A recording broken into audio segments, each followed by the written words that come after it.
Bapak Ibu yang dikasihi Tuhan, sebelum pembacaan dan renungkan firman Tuhan, mari kita awali dengan doa.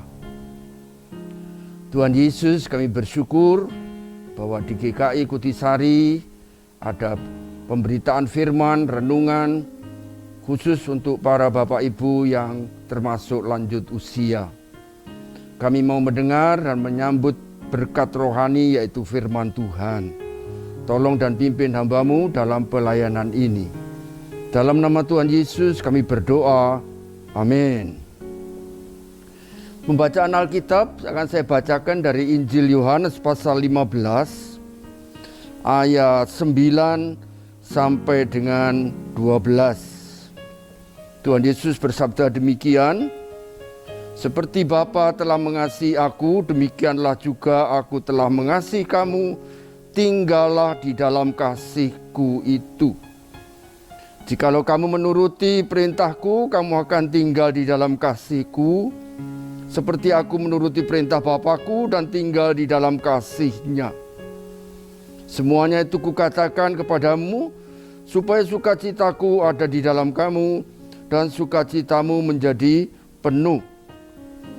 Inilah perintah-Ku, yaitu supaya kamu saling mengasihi, seperti aku telah mengasihi kamu." Kemudian natsnya dari pasal yang sama, Yohanes 15 ayat 17. "Inilah perintah-Ku kepadamu, kasihilah seorang akan yang lain." Bapak Ibu yang dikasihi Tuhan Yesus, hal kasih sangat penting bagi setiap manusia. Contoh saja, suami istri saling mencintai, saling mengasihi. Orang tua mengasihi anaknya, begitu juga sebaliknya anak mengasihi orang tuanya, ayah dan ibunya. Dan tentunya juga mengasihi opa omanya, kakek dan neneknya.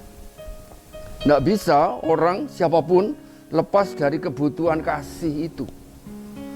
Bulan ini, beberapa waktu nanti kita ada di suasana Valentine ya, bulan kasih sayang.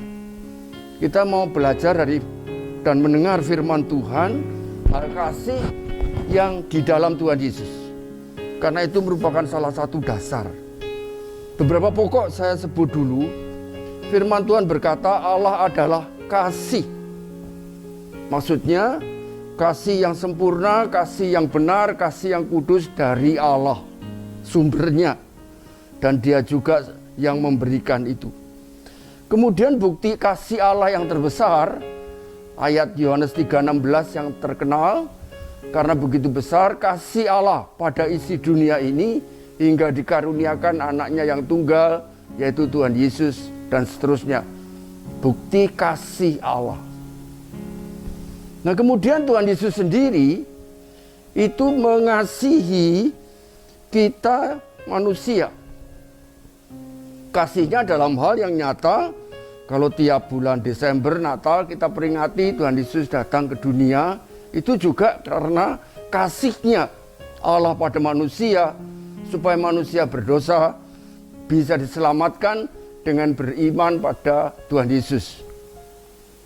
Nah tapi juga Tuhan Yesus setelah tiba di dunia, pelayanan waktu itu, memberi bukti nyata dalam hal memberkati, menolong yang kesusahan, kesedihan, misalnya saja membangkitkan Lazarus dari antara orang mati, begitu juga menyembuhkan yang sakit, dan juga memberi makan pada 5.000 orang, dan masih banyak lainnya.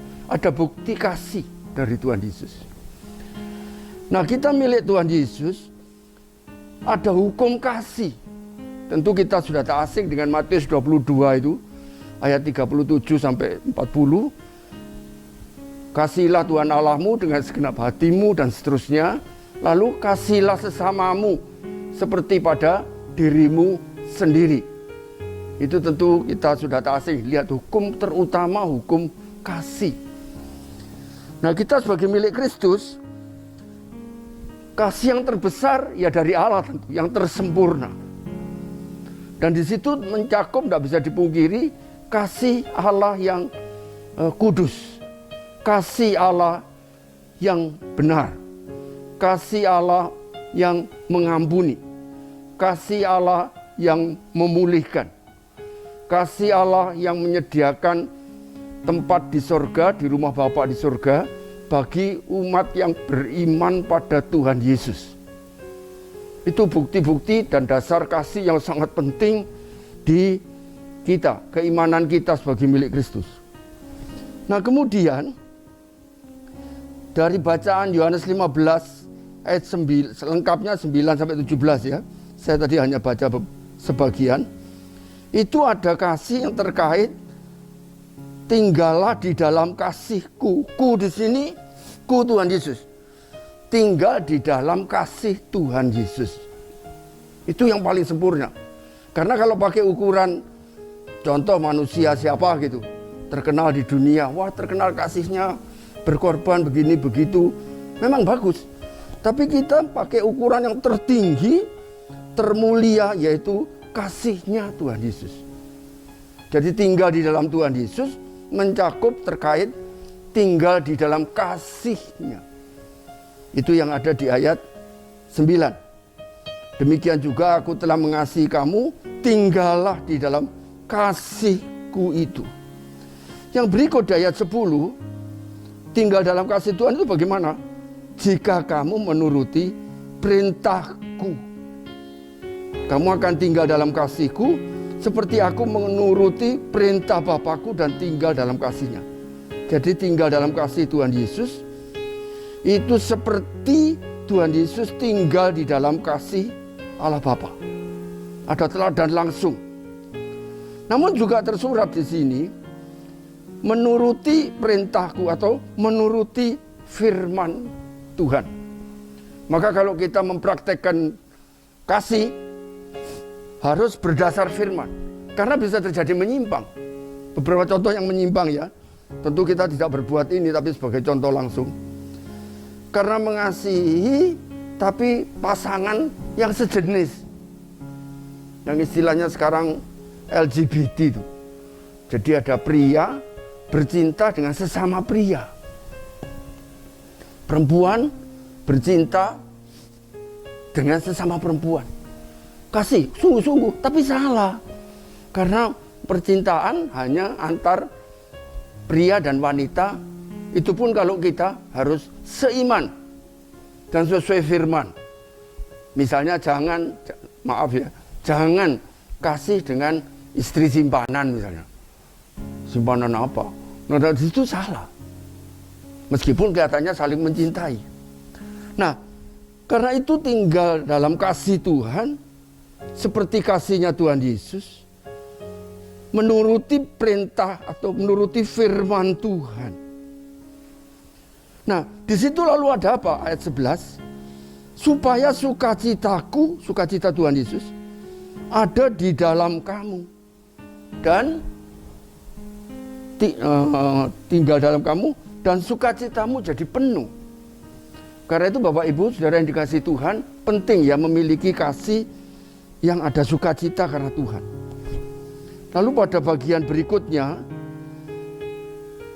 supaya kamu saling mengasihi seperti aku, seperti Tuhan Yesus telah mengasihi kamu. Jadi di sini terlihat ukurannya di mana, sampai di mana atau bagaimana? Seperti Tuhan Yesus. Mungkin ada yang berpendapat, mana bisa aku bisa seperti sesempurna Tuhan? Ya memang, tapi Tuhan menghendaki seperti Tuhan Yesus mengasihi. Nah, bukti kasih yang terbesar dengan Tuhan Yesus yang adalah Sang Anak Allah, mengalami, menderita, disalibkan sampai mati, itu karena kita yang berdosa ini. Lalu untuk keselamatan kita, lalu Tuhan Yesus bangkit, menang atas maut, naik ke surga, lalu menyediakan tempat bagi kita di rumah Bapa di surga. Jadi di situ ada berkat-berkat besar. Kemudian sebagai bagian terakhir, kalau Bapak Ibu membaca, saya kutip ayat saja, di Galatia 5 ayat 20, 22 dan 23, itu ada buah roh. Ada 9 unsur. Nah, buah roh yang pertama disebut kasih dan seterusnya. Saya tidak khotbahkan ini, tapi untuk menyebut orang yang sudah berroh kudus karena anugerah dalam Tuhan Yesus, itu berbuah dalam kehidupannya, maksudnya nyata kasih. Nah, jadi ukuran kasih milik Kristus jauh lebih tinggi dari ajaran pandangan kasih yang dari Valentine Days. Meskipun Valentine Days itu bulan kasih ya, tapi kita punya standar yang lebih tinggi, lebih mulia, lebih sempurna, yaitu kasih Allah dalam Tuhan Yesus. Dan kita tinggal di dalam Tuhan Yesus, tinggal dalam kasih-Nya. Mari kita wujudkan kehidupan kasih dalam kehidupan sehari-hari, terutama kasihlah Tuhan Yesus, kasih Allah Bapa, dan juga tentunya mengasihi sesama, dan tentu juga kehidupan yang menjadi teladan dalam kasih.